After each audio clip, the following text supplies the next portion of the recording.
मैंने मेरी जिंदगी में 50 साल की राजनीति में देखा हुआ जो खतरनाक माहौल आज देश के अंदर है। खतरनाक माहौल कह रहा हूँ, खतरनाक माहौल है। अब भी नहीं संभला देश तो देश खुद भुगतेगा बाद में। और इंदिरा गांधी ऐसी नेता होती है ना तो ऐसी पार्टी में बैन लगा देती वो बीजेपी जैसा।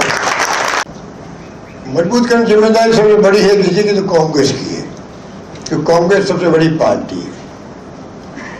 अभी संजय राउत जो थे शिवसेना, उसने कहा था कि जो पार्टी कांग्रेस अलग होकर गई है उन सबको वापस कांग्रेस में आ जाना चाहिए। मैंने भी उसका समर्थन किया। मैंने ये भी कहा कि इंडिया गठबंधन को खुल करके राहुल गांधी को नेतृत्व प्रदान करना चाहिए। मुझे हमारे नहीं रहे मोदी वर्सेस राहुल गांधी। जनता चाहती है कि मालूम पड़े हुए आपके सामने कौन है जो सब स्वीकार करते हैं। और हम भूले नहीं हैं इंदिरा गांधी के साथ में यही हुआ, कांग्रेस वर्सेस ऑल पार्टी हो गई थी। इवन उस वक्त में भी और राजीव गांधी जी के वक्त में भी बॉफोर्स का झूठा आरोप लगाया उनके ऊपर, तो चुनाव हार गए थे। वीपी सिंह जी 1 साल के लिए बन गए प्राइम मिनिस्टर। तो दम नहीं था बॉफोर्स के नाम पे। बॉफोर्स कारगिल के अंदर जब काम आई तो वहाँ सैनिकों ने राजीव गांधी हमारे नारे लगाए बॉफोर्स तो चलाते हुए, और बॉफोर्स के नाम पे सरकार चली गई हमारी। मनमोहन सिंह सरकार चली गई। 2G स्पेक्ट्रम, कोलगेट वो कहाँ गए? लोकपाल, अन्ना हजारे को बढ़ा दिया आरएसएस ने, बीजेपी ने आगे उनको कर दिया गांधीवादी को, बर्बाद कर दिया, सरकार चली गई मनमोहन सिंह जी। ये ऐसे ही करते हैं। इंदिरा जी के वक्त में, राजीव जी के वक्त में भी कांग्रेस वर्सेस ऑल।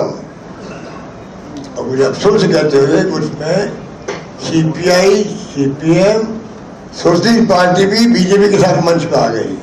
कांग्रेस हटाओ देश बचाओ, ऐसा बचा दिया देश 2 बार। आंधी चली इंदिरा गांधी के वापस 2.5 साल के अंदर ही, और तब भी मेजोरिटी वापस दी कि जनता ने इंदिरा गांधी को प्राइम मिनिस्टर बनाया। ये तो इतिहास गवाह है। बदनाम कर दिया राजीव गांधी को बोल करते करते 60 करोड़ का मामला। अब आरोप लगाते 12,000 करोड़ का आरोप लगाते हैं तो मीडिया कोई इशू नहीं बनाता है या अफेयर्स के अंदर। और सरकार बदल दी, 1 साल 1.5 साल चली सरकार, 2 सरकार वापस कांग्रेस सरकार बनी। आप सोच सकते हैं कि अब समय आ गया है कि बीजेपी वर्सेस ऑल हो, तब जाके ये आंखें खुलेगी। ये मेरा मानना है। ये कांग्रेस को प्रयास करने पड़ेंगे, कांग्रेस प्रयास करेगी, और जब जनता समझ आएगी कि वास्तव में सच्चाई कांग्रेस के साथ में है, तो सच्चाई फिर जो है एनडीए के साथ जो पार्टी लगी हुई है मोदी जी के साथ में, बीजेपी के साथ में, जब जनता उनके इलाकों की खिलाफ होगी बीजेपी के, तब जाके वो पार्टी एनडीए जो है वो पार्टी छोड़ करके इंडिया गठबंधन आने का प्रयास करेगी। तब जाके बीजेपी को समझ आएगा। अगर देश को बचाना है, देश की डेमोक्रेसी को बचाना है, तो ये ऐसा माहौल, मैंने, आपने भी शायद बैठे हैं सब सीनियर लोग, मैंने मेरी जिंदगी में 50 साल की राजनीति में देखा हुआ जो खतरनाक माहौल आज देश के अंदर है। खतरनाक माहौल कह रहा हूँ, खतरनाक माहौल है। अब भी नहीं संभला देश तो देश खुद भुगतेगा बाद में। देशवासी भुगतेंगे, युवा पीढ़ी का कोई भविष्य नहीं होगा, हालात बड़े गंभीर हो जाएंगे। इसलिए चाहिए, युवा पीढ़ी की उम्र ज्यादा है, इतिहास उनको माफ नहीं करेगा। आप क्या कर रहे थे, युवा थे तो। कांग्रेस पार्टी महात्मा गांधी की पार्टी है।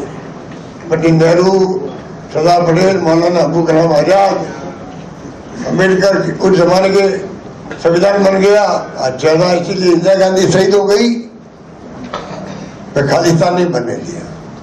राजीव गांधी शहीद हो गए, चाहते लोग पार्टी में शांति स्थापित हो। श्रीलंका शहीद, तो देश एक रहा, अखंड रहा। इनकी सोच क्या है? इनकी सोच से देश कमजोर हो रहा है। धार्मिक ध्रुवीकरण कर रहे लोग जानबूझ करके।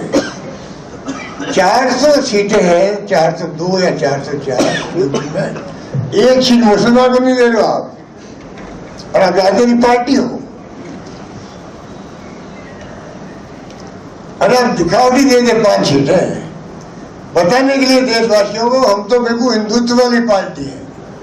वो मुख्तार अब्बास नकवी बेचारे बोलते थे लंबे अरसे तक, क्या प्यारी करते थे शानदार बीजेपी की, शानदार खान मंत्री थे, सब घर में डाल दिया। अरे जिसकी सोच ये हो हिंदूवादियों को, हिंदुत्व वालों को भड़काओ और राज करो। और इंदिरा गांधी जैसी नेता होती ना तो ऐसी पार्टी में बैन लगा देती वो बीजेपी जैसा।